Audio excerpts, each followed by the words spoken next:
গুছিয়ে দিয়ে ওটাকে এগিয়ে দিই।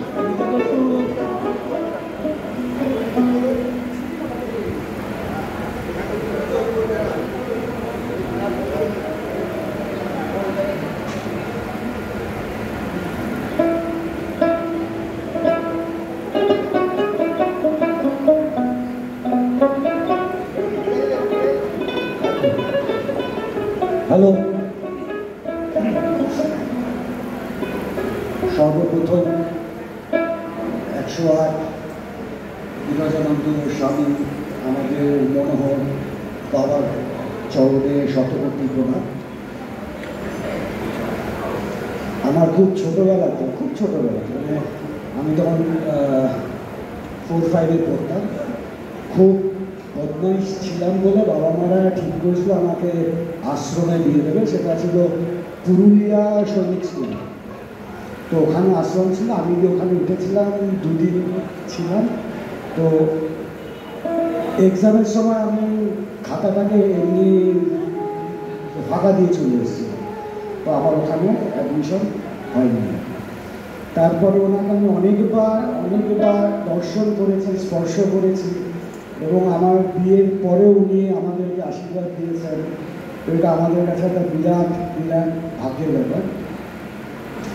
তো এখানে আসলে আমাদের মনে হয় যে এটা মানে আমাদেরই, কিন্তু আজকের দিনে মহারানীকে মানে যিনি আমাদের মহারানীকে কিন্তু মিস করছি আমরা।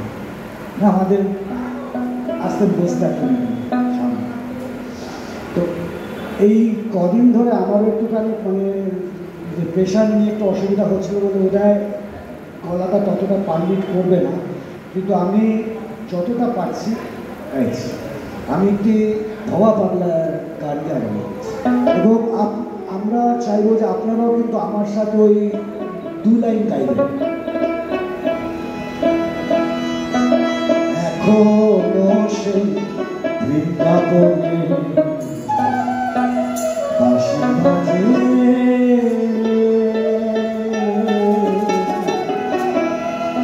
ভোকালের বাঁশি শুনে মনে মন নাচে রে।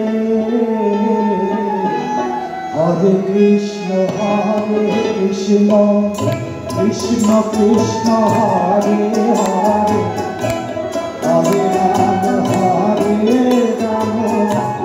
রাম রাম হরে হরে, কৃষ্ণ কৃষ্ণ কৃষ্ণ হরে হরে, হরে রাম রাম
সুরে পাগলিনী আজ সেই রাধারানী বাঁশির সুরে পাগলিনী অষ্টসখী শিরোমণি অষ্টসখী শিরোমণি নব সাজে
সবাই একবার হরি হরি বলো।